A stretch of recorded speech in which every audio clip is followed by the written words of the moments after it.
ಓಂ ಶ್ರೀ ಗುರು ಬಸವಲಿಂಗಾಯ ನಮಃ. ಸರ್ವರಿಗೂ ಶರಣ ಶರಣಾರ್ಥಿ. ನಿನ್ನೆ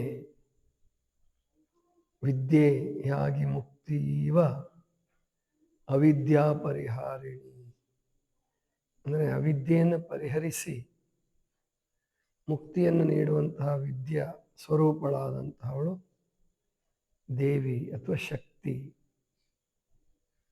ಶಕ್ತಿ ಯಾವುದೇ ಇರಲಿ, ಇಚ್ಛಾಶಕ್ತಿ, ಕ್ರಿಯಾಶಕ್ತಿ, ಇಚ್ಛಾಶಕ್ತಿ, ಜ್ಞಾನಶಕ್ತಿ, ಕ್ರಿಯಾಶಕ್ತಿ, ಇನ್ನು 3 ಶಕ್ತಿಗಳನ್ನು ಶರಣರು ಹೇಳ್ತಾರೆ.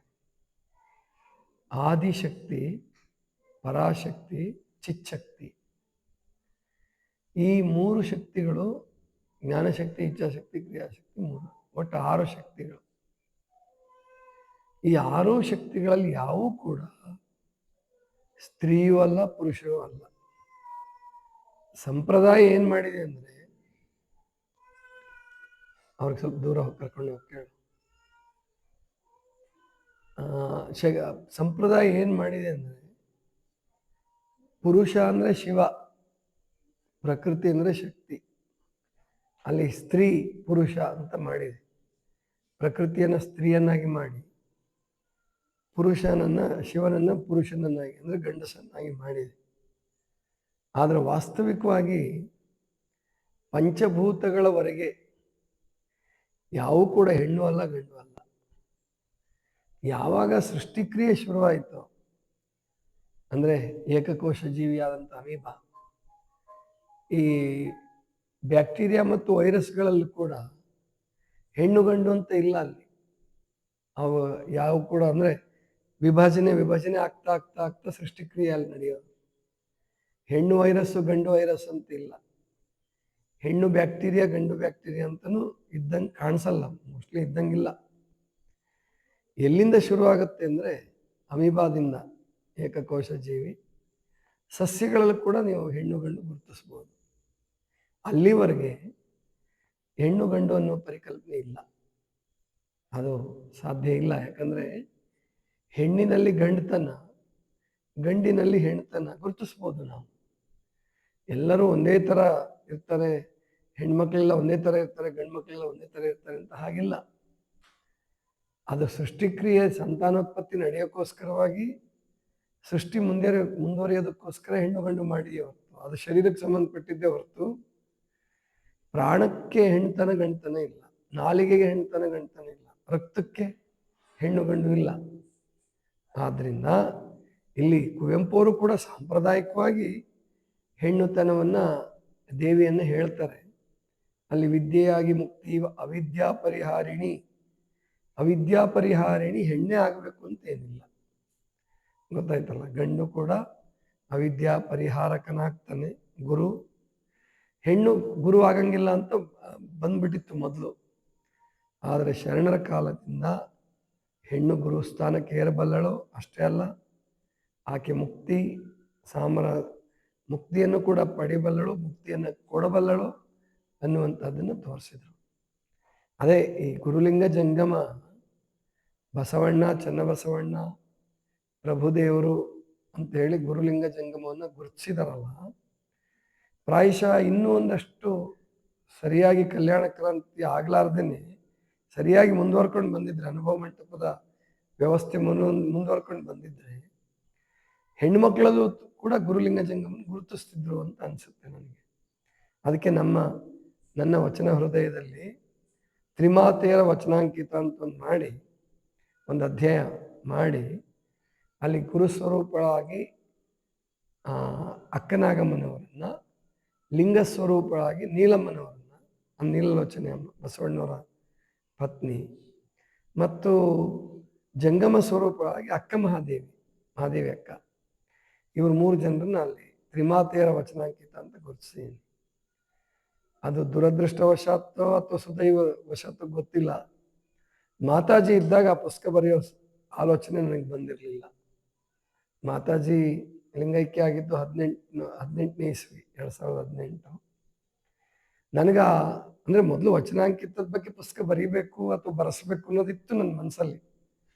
ಆದರೆ ಅದಕ್ಕೊಂದು ಪುಸ್ತಕದ ರೂಪ ತಾಳ್ಬೇಕಾದ್ರೆ 21ನೇ ಇಸ್ವಿ ಅಂದರೆ ಭಾಷಣದ ರೂಪ ತಾಳ್ಬೇಕಾದ್ರೆ ಭಾಷಣ ಮಾಡಿರಲಿಲ್ಲ ನಾನು 21ನೇ ಇಸ್ವಿವರೆಗೂ ಭಾಷಣವನ್ನು ಮಾಡಿರಲಿಲ್ಲ. ಒಂದು ವೇಳೆ ಮಾತಾಜಿ ಇದ್ದಾಗಲೇ ಈ ಪುಸ್ತಕ ಬಂದಿದ್ರೆ ತುಂಬ ಸಂತೋಷ ಪಡ್ತಿದ್ರೇನೋ ಅಂತ ಅನಿಸುತ್ತೆ. ಅದು ದೇವರಿಗೆ ಗೊತ್ತು, ಅದಿರಲಿ. ಅಂದರೆ ಇಲ್ಲಿ ದೇವಿಯ ಪರಿಕಲ್ಪನೆಯನ್ನು ಕುವೆಂಪು ಅವ್ರು ಮಾಡಿದ್ದಾರೆ, ಅದು ಅಂತಿಮ ಸತ್ಯ ಅಲ್ಲ. ಯಾಕಂದರೆ ನಿರಾಕಾರ ಪರಮಾತ್ಮನಿಗೆ ಆಗಲಿ, ನಿರಾಕಾರ ಶಕ್ತಿಗಾಗಲಿ, ಶಕ್ತಿ ನಿರಾಕಾರ, ಭೌತಿಕ ಶಕ್ತಿ ಇರಲಿ, ಆಧ್ಯಾತ್ಮಿಕ ಶಕ್ತಿ ಇರಲಿ, ಎರಡೂ ನಿರಾಕಾರನೇ. ಇಲ್ಲಿ ವಿಜ್ಞಾನದ ಪ್ರಕಾರ ನೀವು ಈ ಗ್ರಾವಿಟೇಷನ್ ಅಂತ ಇದೆ, ಗುರುತ್ವಾಕರ್ಷಣ ಶಕ್ತಿ ಇದೆಯಲ್ಲ, ಅದು ಹೆಣ್ಣ ಅಲ್ಲ, ಹೆಣ್ಣು ಅಲ್ಲ, ಗಂಡು ಅಲ್ಲ, ನಿರಾಕಾರ. ಹಾಗೆ ಗಂಗೆನ ಹೆಣ್ಣು ಮಾಡಿದ್ರಲ್ಲ, ಗಂಗೆ ಹೆಣ್ಣು ಅಲ್ಲ, ಗಂಡು ಅಲ್ಲ, ನೀರು ಹೆಣ್ಣಲ್ಲ. ಆದರೆ ಇಲ್ಲಿ ಏನು ಮಾಡಿದ್ದಾರೆ, ಪೃಥ್ವಿಯನ್ನ ಮತ್ತು ನೀರನ್ನ, ಅಂದರೆ ಪೃಥ್ವಿ ತತ್ವ ಮತ್ತು ಜಲತತ್ವ ಬೆಳಗ್ಗೆ ಕ್ಲಾಸಲ್ಲಿ ಚರ್ಚೆ ಮಾಡ್ತಾ ಇದ್ರಲ್ಲ ನೀವೆಲ್ಲ, ಪಂಚಭೂತಗಳು ಯಾವ್ಯಾವುದು ಅಂತ ಕೇಳುವಾಗ ಪೃಥ್ವಿ ಮತ್ತು ಜಲವನ್ನು ಹೆಣ್ಣು ಮಾಡಿ ಸಂಪ್ರದಾಯ, ಅಗ್ನಿ ವಾಯು ಆಕಾಶವನ್ನು, ಅದು ಆಕಾಶನ ಗಂಡನ್ನು ಮಾಡಿಲ್ಲ, ಏನು ಮಾಡಿಲ್ಲ, ಅಗ್ನಿ ಮತ್ತು ವಾಯುವನ್ನು ಗಂಡು ಅಂತ ಮಾಡಿದೆ ದೇವತೆಗಳ ರೂಪ ಕೊಡುವಾಗ. ಆದರೆ ಹಾಗಿಲ್ಲ, ಅದು ಪಂಚಭೂತಗಳು ಹೆಣ್ಣು ಅಲ್ಲ, ಗಂಡು ಅಲ್ಲ. ಗೊತ್ತಾಯ್ತಲ್ಲ, ಹೆಣ್ಣು ಗಂಡು ಶುರುವಾಗೋದು ಸೃಷ್ಟಿ ಕ್ರಿಯೆ. ಅದು ಬ್ಯಾಕ್ಟೀರಿಯಾ ವೈರಸ್ಗಳಲ್ಲೂ ಹೆಣ್ಣು ಗಂಡು ಇದ್ದಂಗಿಲ್ಲ, ಅವು ವಿಕಾಸ ಆಗ್ತಾ ಆಗ್ತಾ ಆಗ್ತಾ ಬೆಳೀತವೆ. ಸಸ್ಯಗಳು ಶುರುವಾದಾಗ ಅದು ಕೆಲವುಗಳಲ್ಲಿ ಬೇರೆ ಬೇರೆ ಇಲ್ಲ ಲಿಂಗ, ಒಂದರಲ್ಲೇ ಒಂದೇ ಸಸ್ಯ, ಒಂದೇ ಗಿಡದಲ್ಲೇ ಎರಡು ಇದ್ಬಿಡುತ್ತೆ ಸೃಷ್ಟಿ ನಡೆಯುವಾಗ. ಆದರೆ ಕೆಲವು ಸಸ್ಯಗಳಲ್ಲಿ ಎರಡು ಬೇರೆ ಬೇರೆ ಇರ್ತವೆ, ಆ ಥರದ್ದು ಉಂಟು. ಮುಂದೆ ಎಲ್ಲ ಪ್ರಾಣಿಗಳಲ್ಲಿ, ಪಕ್ಷಿಗಳಲ್ಲಿ, ಮಾನವನಲ್ಲಿ ಇವೆಲ್ಲ ಕಾಣಿಸ್ತವೆ.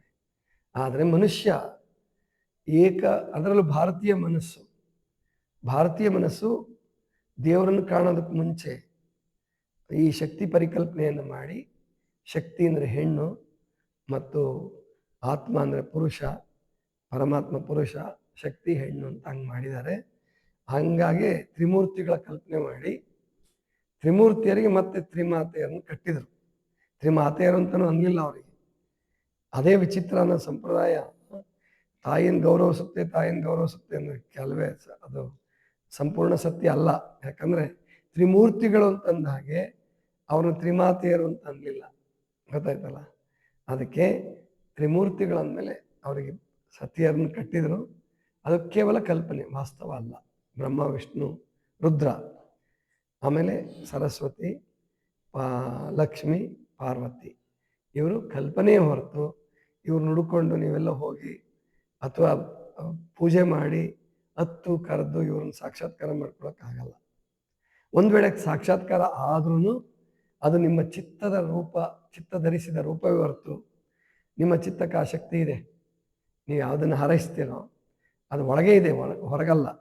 ಯಾವುದೇ ದೇವತಾ ರೂಪ ಕಾಣಿಸಿದ್ರು ಅದು ಒಳಗಿಂದ ಬರ್ತಕ್ಕಂಥದ್ದು. ಹಿಂದೆ ನಾನು ಪತಂಜಲಿ ಋಷಿಗಳ ಸೂತ್ರಗಳನ್ನು ಹೇಳುವಾಗ ಅದು ಸಂಪ್ರಯೋಗೆ ಬರ್ತದದು, ಈಶ್ವರ ಪರಿಣಾಮಕ್ಕಿಂತ ಮುಂಚೆ ಬರ್ತದಲ್ಲ, ಅದರಲ್ಲಿ ಹೇಳಿದ್ದೀನಿ. ಒಂದು ದಿವಸ ಪ್ರವಚನ ಆಗಿದೆ, ಅದನ್ನು ವಿವರವಾಗಿ ತಗೊಳ್ಳೋದು ಬೇಡ.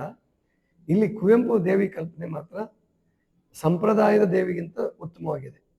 ಆ ಹೆಸರು ಅದೇ ರೂಪ ತಾಳಿದ್ರು ಕೂಡ ಅವರ ಪರಿಕಲ್ಪನೆ ಭಾಳ ವಿಸ್ತರಿಸಿದೆ ಅಂತ ಮಾತ್ರ ಹೇಳ್ಬೋದು. ವಿದ್ಯೆಯಾಗಿ ಮುಕ್ತಿ ಅವಿದ್ಯಾ ಪರಿಹಾರಿಣಿ, ಸಕಲ ರಸಾನಂದ ಕಲಾಕ್ಷೇತ್ರ ರೂಪಧಾರಿಣಿ.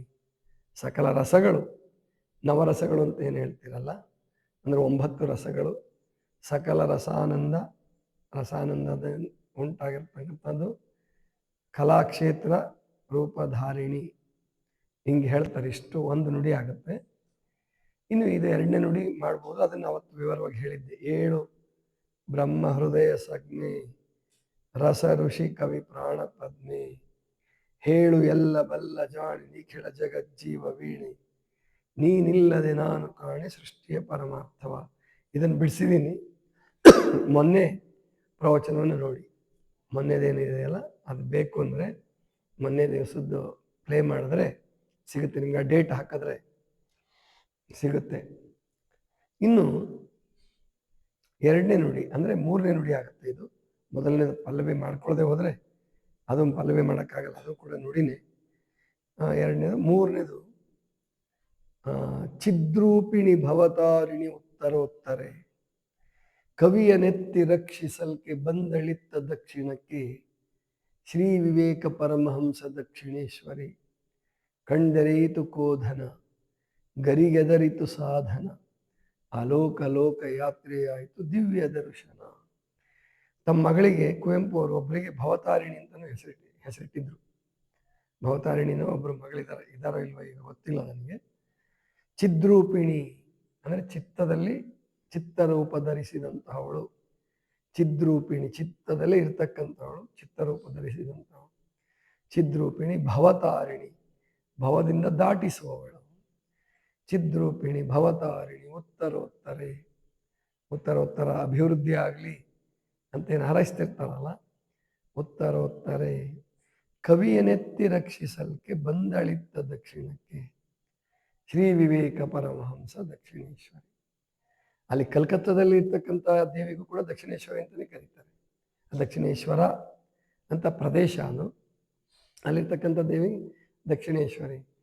ವಿವೇಕ ಆನಂದರಾಗಿ ಪರಮಹಂಸರಾಗಿ ನನ್ನನ್ನು ಉದ್ಧಾರ ಮಾಡಲಿಕ್ಕೋಸ್ಕರ ದಕ್ಷಿಣಕ್ಕೆ ಬಂದಳು, ದೇವಿನೇ ಬಂದಳು. ಹೌದು, ಇದು ಕುವೆಂಪು ಅವರ ಜೀವನದಲ್ಲಿ ನಡೆದ ಘಟನೆ ಕೂಡ ಉಂಟು. ಕುವೆಂಪು ಅವರು ಮೈಸೂರಲ್ಲಿ ಓದ್ತಿರ್ಬೇಕಾದ್ರೆ, ಅಂದರೆ ಶಿವಮೊಗ್ಗ ಬಿಟ್ಟು, ಅಂದರೆ ಹೈಯರ್ ಎಜುಕೇಷನ್ ಕಾಲೇಜಿಗೆ, ಪ್ರಾಯಶಃ ಹೈಸ್ಕೂಲಿಗೆ ಬಂದರು ಕಾಲೇಜಿಗೆ ಬಂದರು ನನಗೆ ಗೊತ್ತಿಲ್ಲ, ಕಾಲೇಜಲ್ಲಿ ಇದ್ದಾಗ ಅಂತಲೇ ಅಂದ್ಕೊತೀನಿ. ಆವಾಗ ಸಂಪೂರ್ಣ ಅಸ್ವಸ್ಥರಾಗ್ಬಿಡ್ತಾರೆ. ಬಹಳ ಕಾಯಿಲೆ ಆಗಿರುತ್ತೆ ಅವ್ರಿಗೆ, ಉಳಿಯೋದೇ ಕಷ್ಟ ಅನ್ನೋ ಲೆಕ್ಕಕ್ಕೆ ಅಸ್ವಸ್ಥರಾಗಿರ್ತಾರೆ. ಆಗ ಈಗೇನು ರಾಮಕೃಷ್ಣ ಶಾಲೆ ಮಾಡಿದಾರಲ್ಲ, ಸ್ಕೂಲ್ ಇದೆಯಲ್ಲ, ಅಲ್ಲಿ ಒಬ್ಬರು ಸ್ವಾಮೀಜಿ ಇರ್ತಾರೆ. ಪ್ರಾಯಶಃ ಅವ್ರ ಹೆಸರು ಏನು ಸ್ವಾತ್ಮಾನಂದರು ಅಂತ ಇರ್ಬೋದು. ಸ್ವಾತ್ಮಾನಂದರು ಅಂತಕ್ಕಂಥವ್ರು ಯಾರೋ ಒಬ್ಬರು ಗುರುಗಳು ಕುವೆಂಪು ಅವ್ರನ್ನ ತುಂಬ ಚೆನ್ನಾಗಿ ನೋಡ್ಕೊಳ್ತಾರೆ. ಅಲ್ಲಿಂದನೇ ಅವರು ಸಂಪೂರ್ಣವಾಗಿ ಚೇತರಿಸ್ಕೊಂಡು ಆಫ್ ಮಾಡ ಯಾವಾಗ ಕಲಿತೀರೇನು? ಯಾಕೆ ಇಲ್ಲೇ ಮಾತಾಡಬೇಕು ಅಂತ ಏನಿದೆ? ಅಂಥ ಜೀವ ಹೋಗೋಂಥದ್ದೇನು ಬರುತ್ತೆ? ನಾವು ಕಾಮನ್ ಸೆನ್ಸ್ ಕಲ್ತ್ಕೊಳ್ಳಿ ಮೊದಲು. ಹೀಗೆ ಏನಾಯಿತು, ಅವರು ರಾಮಕೃಷ್ಣ ಆಶ್ರಮದವರು ಇವರನ್ನ ತುಂಬ ಚೆನ್ನಾಗಿ ನೋಡಿಕೊಂಡು ಆರೈಕೆ ಮಾಡಿ ಅವರಿಗೆ ಸಂಪೂರ್ಣ ಹುಷಾರು ಮಾಡ್ತಾರೆ. ಹುಷಾರು ಮಾಡಿ ಅವ್ರನ್ನ ಮುಂದೆ ವಿದ್ಯಾಭ್ಯಾಸಕ್ಕೆ ಹಚ್ತಾರೆ, ಸಹಾಯ ಮಾಡ್ತಾರೆ. ಹಾಗಾಗಿ ಕುವೆಂಪು ಅವರು ಪ್ರಾಯಶಃ ಅಲ್ಲಿಂದನೇ ರಾಮಕೃಷ್ಣಾಶ್ರಮದ ಸಂಪೂರ್ಣ ಭಕ್ತರಾಗಿ ಪರಿವರ್ತನೆ ಆಗ್ತಾರೆ. ಮೊದಲು ಅಭ್ಯಾಸ ಮಾಡಿದ್ರೋ ಇಲ್ವೋ ನನಗೆ ಗೊತ್ತಿಲ್ಲ, ಆ ವಯಸ್ಸೆಷ್ಟು ಅದು. ಆದರೆ ಕಾಯಿಲೆ ಆಗಿದ್ದು ಮತ್ತು ರಾಮಕೃಷ್ಣಾಶ್ರಮದಲ್ಲಿ ಉಪಚಾರ ಆಗಿ ಅವರು ಚೇತರಿಸ್ಕೊಂಡಿದ್ದು. ಆಮೇಲೆ ಅವರು ಬಹಳಷ್ಟು ಅನುವಾದವನ್ನು ಮಾಡ್ತಾರೆ. ರಾಮಕೃಷ್ಣರ ವಚನವೇದ ಕನ್ನಡಕ್ಕೆ ತಂದವರು ಕುವೆಂಪು ಅವರಲ್ಲಿ. ಮತ್ತು ಕೊಲಂಬೋದಿಂದ ಅಲ್ಮೋರದವರೆಗೆ ಕುವೆಂಪುರ ಭಾಷಣಗಳ ಏನು ಇದಿತ್ತು, ಒಂದು ಮಾಲಿಕೆಗಳು, ಅದನ್ನು ಸಂಪೂರ್ಣ ಕನ್ನಡಕ್ಕೆ ಅನುವಾದ ಮಾಡಿದಂಥವರು ಕುವೆಂಪು ಅವರ ಕಾಣಿಸುತ್ತೆ. ಹೀಗೆ ಅಂದರೆ ಕವಿಯನೆತ್ತಿ ರಕ್ಷಿಸಲ್ಕೆ ಬಂದಳಿತ್ತ ದಕ್ಷಿಣಕ್ಕೆ, ಶ್ರೀ ವಿವೇಕ ಪರಮಹಂಸ ದಕ್ಷಿಣೇಶ್ವರಿ. ಅಲ್ಲಿ ವಿವೇಕಾನಂದರನ್ನು ಸ್ಮರಿಸ್ತಾರೆ, ಪರಮಹಂಸರನ್ನು ಸ್ಮರಿಸ್ತಾರೆ. ಶ್ರೀ ವಿವೇಕ ಪರಮಹಂಸ ದಕ್ಷಿಣೇಶ್ವರಿ. ಕಣ್ದೆರೆಯಿತು ಕೋಧನ ಅಂದರೆ ಒಳಗಡೆ ಇದ್ದಂಥ ಆತ್ಮಸಂಪತ್ತು ಕಣ್ತೆರಿತವ. ಅಂದರೆ ಕೆಲವು ಸಾಧಕರಿಗೆ ಕಾಯಿಲೆ ಬರೋದು ಕೂಡ ಅದು ಪರಮಾತ್ಮನ ಅನುಗ್ರಹನೇ.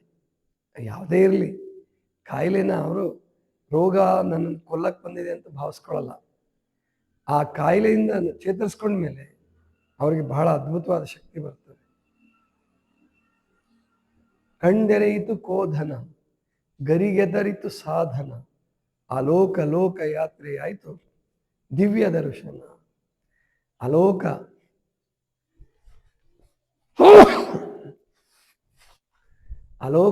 ಲೋಕ ಯಾತ್ರೆ ಆಯಿತು ದಿವ್ಯ ದರ್ಶನ. ಅಲೋಕ ಅಂದರೆ ಇಲ್ಲಿ ಪರಮಾತ್ಮ ಅಂತ. ಲೋಕಯಾತ್ರೆ ಆಯಿತು, ಆ ಆತ್ಮ ಸಂಪತ್ತು ಲೋಕಕ್ಕೆ ಇಳಿದು ಬಂತು, ಪರಮಾತ್ಮ ಸಂಪತ್ತು ಲೋಕಕ್ಕೆ ಇಳಿದು ಬಂತು ಅಂತ ಹೇಳ್ತಾರೆ. ಲೋಕ ಯಾತ್ರೆ ಆಯಿತು ದಿವ್ಯ ದರ್ಶನ. ಕಣ್ದೆರೆಯಿತು ಕೋಧನ ಗರಿಗೆದರಿತು ಸಾಧನ, ಅಲೋಕ ಯಾತ್ರೆಯಾಯಿತು, ದಿವ್ಯ ದರ್ಶನ. ಲಲಿತಾದ್ರಿಯ ಲಲಿತ ಸಂಗ, ಚಾಮುಂಡಿಯ ರುದ್ರರಂಗ, ಕಾರಂಜಿಯ ಜಲತರಂಗ, ತಾವಾದುದು ವಿದ್ಯಾವೇಕೆ ಅಂತರಂಗ. ಬಹಳ ಅದ್ಭುತವಾದಂತಹ ರಚನೆ. ಲಲಿತಾದ್ರಿ ಅಂತ ಕರೀತಾರೆ ಚಾಮುಂಡಿ ಬೆಟ್ಟಕ್ಕೆ. ಚಾಮುಂಡಿ ಬೆಟ್ಟಕ್ಕೆ ಇನ್ನೊಂದು ಹೆಸರು, ಮೊದಲನೇ ಹೆಸರು ಲಲಿತಾದ್ರಿ ಅಂತ. ಲಲಿತಾದ್ರಿಯ ಲಲಿತ ಸಂಘ ಅಂದರೆ ಚಾಮುಂಡಿ ಬೆಟ್ಟ ಇತ್ತು ಇಲ್ಲಿ, ನನಗೆ ಪ್ರಕೃತಿಯ ಸಂಘ ಆಯಿತು, ಲಲಿತಾದ್ರಿಯ ಲಲಿತ ಸಂಘ. ಚಾಮುಂಡಿಯ ರುದ್ರರಂಗ, ಚಾಮುಂಡಿಯ ರುದ್ರರಂಗ, ಚಾಮುಂಡಿ ಲೀಲೆ ರುದ್ರರಂಗ ತಾನೆ. ಕೊಲ್ಲೋದು, ಮಹಿಷಾಸುರನ ಕೊಲ್ಲೋದು, ಚಂಡಮುಂಡರನ್ನು ಕೊಲ್ಲೋದು, ಇದೆಲ್ಲ ರುದ್ರರಂಗ. ಲಲಿತಾದ್ರಿಯ ಇದು ಪುರಾಣದ ಕಲ್ಪನೆ. ಇದು ಪೂರ್ಣ ವಾಸ್ತವ ಅಂತ ಏನು ನಾವು ತಗೋಬೇಕಾಗಿಲ್ಲ. ಪುರಾಣದ ಕಲ್ಪನೆ ಕುವೆಂಪು ಅವ್ರು ಬಿಟ್ಟಿಲ್ಲ. ಲಲಿತಾದ್ರಿಯ ಲಲಿತ ಸಂಘ, ಚಾಮುಂಡಿಯ ರುದ್ರರಂಗ, ಕಾರಂಜಿಯ ಜಲತರಂಗ. ಕಾರಂಜಿ ಕೆರೆ ಅಂತಿದೆ, ಈಗಲೂ ಇದೆ. ಅದನ್ನು ಚೆನ್ನಾಗಿ ವಾಕಿಂಗ್ ಟ್ರ್ಯಾಕ್ ಮಾಡಿದ್ದಾರೆ ಇವಾಗ. ಅದರ ಏರಿ ಮೇಲೆ ಕುವೆಂಪು ಅವರು ವಾಯು ಸಂಚಾರಕ್ಕೆ ಹೋಗ್ತಿದ್ರು. ಅಂದರೆ ಬೆಳಗ್ಗೆ ವಾಯು ವಿಹಾರಕ್ಕೆ ಕುವೆಂಪು ಅವರು ಅಲ್ಲೇ ಹೋಗ್ತಾ ಇದ್ರಂತೆ. ಮುಂದೆ ಕೊನೆ ತನಕ ಅವ್ರಿಗೆ ಶಕ್ತಿ ಇರೋ ತನಕ ಪ್ರಾಯಶಃ ಅಲ್ಲೇ ಅವರು ವಾಯು ವಿಹಾರ ಮಾಡಿರ್ಬೋದು ಅಂತ ಅನ್ಕೊಳ್ಳೋಣ. ಲಲಿತಾದ್ರಿಯ ಲಲಿತ ಸಂಘ, ಚಾಮುಂಡಿಯ ರುದ್ರರಂಗ, ಕಾರಂಜಿಯ ಜಲತರಂಗ, ತಾವಾದು ವಿದ್ಯಾವೀಕೆ ಅಂತರಂಗ. ಅಂದರೆ ವಿದ್ಯೆಯ ಅಲೆಗಳ ತಾನಾಗಿ ಬಂತು, ನಾನಲ್ಲಿ ಅಭ್ಯಾಸ ಮಾಡಿದೆ, ಜ್ಞಾನ ಬಂತು. ಭಾನಾದುದು ಭಗವಂತನ ಮೈತ್ರಿಯ, ಭಾನಾದುದು ಭಗವಂತನ ಮಾನಸ ಚಿದ್ರೂಪ. ಭಾನು ಆಕಾಶವೇ ಪರಮಾತ್ಮನ ಚಿದ್ರೂಪ. ಭಾನಾದುದು ಭಗವಂತನ ಮಾನಸ ಚಿದ್ರೂಪ. ಭುವಿಯಾದುದು ಭಗವತಿಯ ಮೈತ್ರಿಯ ಮೃದ್ರೂಪ. ಅಂದರೆ ಭೂಮಿ ಮೈತ್ರಿಯ ಸಂಕೇತ ಆದರೆ ಭಾನು ಮಾನಸದ ಪರಮಾತ್ಮನ ಸಂಕೇತ. ಭುವಿಯಾದುದು ಭಗವತಿಯ ಮೈತ್ರಿಯ ಮೃದ್ರೂಪ. ಜಗವೆಲ್ಲವೂ ತಾನಾದುದು ರಸಲೀಲಾ ರೂಪ. ರಸದೃಷ್ಟಿಗೆ ವಿಜ್ಞಾನವೇ ಋತಚಿನ್ಮಯ ಕಾವ್ಯಮಯ. ಅನುಭಾವದ ಆನಂದಕ್ಕೆ ಅನ್ನವೇ ಆನಂದಮಯ. ಇದು ಬಹಳ ಅದ್ಭುತ. ಅಂದರೆ ಇಲ್ಲಿ ವಿಜ್ಞಾನ ಆ ಕೋಶಗಳ ಬಗ್ಗೆ ತಗೊಂಡ್ಬಿಡ್ತಾರೆ. ಅನ್ನಮಯ ಕೋಶ, ಪ್ರಾಣಮಯ ಕೋಶ, ಮನಮಯ ಕೋಶ, ಅದರದ್ದು ಸೂಚನೆ ಕೊಟ್ಬಿಡ್ತಾರೆ ಈ ಚರಣದಲ್ಲಿ. ಇದೆಲ್ಲವೂ ಕೂಡ ಪರಮಾತ್ಮನ, ಭಾನು, ಭೂಮಿ ಎಲ್ಲವೂ ಪರಮಾತ್ಮನ ಸ್ವರೂಪವೇ, ವ್ಯಕ್ತ ರೂಪವೇ ಅನ್ನುವಂಥದ್ದನ್ನು ತಗೊಂಡಿದ್ದಾರೆ. ಇದು ಇಷ್ಟು ಇವತ್ತಿನ ಚಿಂತನೆ ಆಗಿರಲಿ. ಯಾಕಂದರೆ ಸಮಯನೂ ಆಯಿತು. ಜೊತೆಗೆ ಇವತ್ತು ನಿಮಗೆಲ್ಲ ಅಲ್ಲಿ ಪ್ರಾರ್ಥನೆ ಕೇಳಿಸ್ತಾ ಇದೆ. ಕೆಲವರು ಅಲ್ಲಿವರು ಇಲ್ಲಿಗೆ ಈ ಪ್ರಾರ್ಥನೆಗೂ ಕೂಡ ಬಂದಿದ್ದಾರೆ. ವನವಾಸಿ ಕಲ್ಯಾಣ ಅಂತ ಹೇಳಿ ಒಂದು, ಅಂದರೆ ಏನು ಬುಡಕಟ್ಟು ಜನರನ್ನು, ಕಾಡನ್ನು ಅಂಚಿನಲ್ಲಿರ್ತಕ್ಕಂಥವರು, ಕೆಲವು ಹಿಂದುಳಿದಂಥ ಜನಾಂಗದವ್ರನ್ನ ಸುಧಾರಣೆ ಮಾಡಲಿಕ್ಕೋಸ್ಕರನೇ ನಮ್ಮಲ್ಲಿ ಏನು ರಾಷ್ಟ್ರೀಯ ಸ್ವಯಂ ಸೇವಕ ಸಂಘದ ಒಬ್ಬರು ನೇತಾರರು ಇದನ್ನು ಹುಟ್ಟು ಹಾಕಿದ್ರು. ಅವರು ಇವತ್ತು ನಾಳೆ ನಾಡಿದ್ದು ನಮ್ಮಲ್ಲಿ ಶಿಬಿರಕ್ಕಾಗಿ ಬಂದಿದ್ದಾರೆ. ಅವ್ರ ಪ್ರಾರ್ಥನೆ ಕೂಡ ಮಾಡಿದರು, ನಿಮಗೆಲ್ಲ ಕೇಳಿಸ್ಕೊಂಡಿದ್ದೀರ. ಅವ್ರ ಸಾಧನೆ ಶಿಕ್ಷಣ ಇಲ್ಲಿ ತರಬೇತಿ ಕೊಡ್ತಾರೆ, ಶಿಕ್ಷಕರಿಗೆ ತರಬೇತಿ ಕೊಡ್ತಾರೆ. ಟ್ರೈನಿಂಗ್ ಕ್ಯಾಂಪ್ ಇರುತ್ತೆ 3 ದಿವಸ. ಎಲ್ಲರೂ ಹೊಂದಿಕೊಂಡು ಆನಂದ ಪಡೋಣ. ಅವರಿಲ್ಲಿ ಹಿಂದೆ ಒಂದು ಕ್ಯಾಂಪ್ ಮಾಡಿದ್ರು ಅದೇ ಥರ. ಆವಾಗ 60 ಜನ ಬಂದಿದ್ದರು. ಮತ್ತೆ 2ನೇ ಸಾರಿ ಕೇಳಿದರು. ಆದರೆ ಆವಾಗ ನಮ್ಮ ಆರೋಗ್ಯ ಸಾಧಕರು ಜಾಸ್ತಿ ಜನ ಇದ್ದದಕ್ಕೋಸ್ಕರವಾಗಿ ಆವಾಗ ಅವಕಾಶ ಆಗಿರಲಿಲ್ಲ. ಈಗ ಮತ್ತೆ ಒಂದು 25-30 ಜನ ಅಂದಿದ್ದಕ್ಕೋಸ್ಕರವಾಗಿ ಅವಕಾಶ ಮಾಡಿಕೊಡಲಾಗಿದೆ. ಅವರು ನಮ್ಮ ವೇಳಾಪಟ್ಟಿಗೆ ಅವರು ಚೆನ್ನಾಗಿ ಹೊಂದ್ಕೊತಾರೆ. ಬೆಳಗ್ಗೆ 5 ಗಂಟೆಗೆ ಅವರು ಕೂಡ ಎದ್ದೇಳ್ತಾರೆ. ಅದಕ್ಕೆ ನಾವಿಲ್ಲಿ ಅವಕಾಶ ಮಾಡಿಕೊಳ್ಳೋದು ಏನಕ್ಕೆ ಅಂದರೆ ರಾಷ್ಟ್ರ ಪ್ರೇಮ, ಸಮಾಜ ಪ್ರೇಮ ಮತ್ತು ಶಿಸ್ತು, ಸಮಯ ಪಾಲನೆ ಇವೆಲ್ಲವೂ ಇರೋದರಿಂದ ಇಲ್ಲಿ ನಾವು ಅವರಿಗೆ ಅವಕಾಶ ಮಾಡಿಕೊಟ್ಟಿದ್ದೀವಿ. ನಮ್ಮ ಎಲ್ಲ ಸಾಧಕರು, ಆರೋಗ್ಯ ಸಾಧಕರು, ನಮ್ಮ ಮಠದ ಎಲ್ಲ ಸೇವಾರತದ ಕಾಯಕ ಜೀವಿಗಳು ಸೇರಿಕೊಂಡು ಅವರಿಗೆ ಒಂದು ಒಳ್ಳೆ ಭಾವನೆ, ಸದ್ಭಾವದ ಸೇವೆಯನ್ನು ನಾವೆಲ್ಲ ಕೊಡೋಣ. ಅವರು ಕೂಡ ಮಠಕ್ಕೆ ಚೆನ್ನಾಗಿ ಹೊಂದ್ಕೊಂಡು ಎಲ್ಲ ಕಾರ್ಯಕ್ರಮಗಳಲ್ಲಿ ಭಾಗವಹಿಸಿ ಚೆನ್ನಾಗಿ ಸಂತೋಷ ಪಡಲಿ ಅಂತ ತಿಳ್ಕೊಂಡು ಹಾರೈಸ್ತಾ ಎಲ್ಲರಿಗೂ ಶುಭವಾಗಲಿ. ಸರ್ವರಿಗೂ ಶರಣು ಶರಣು.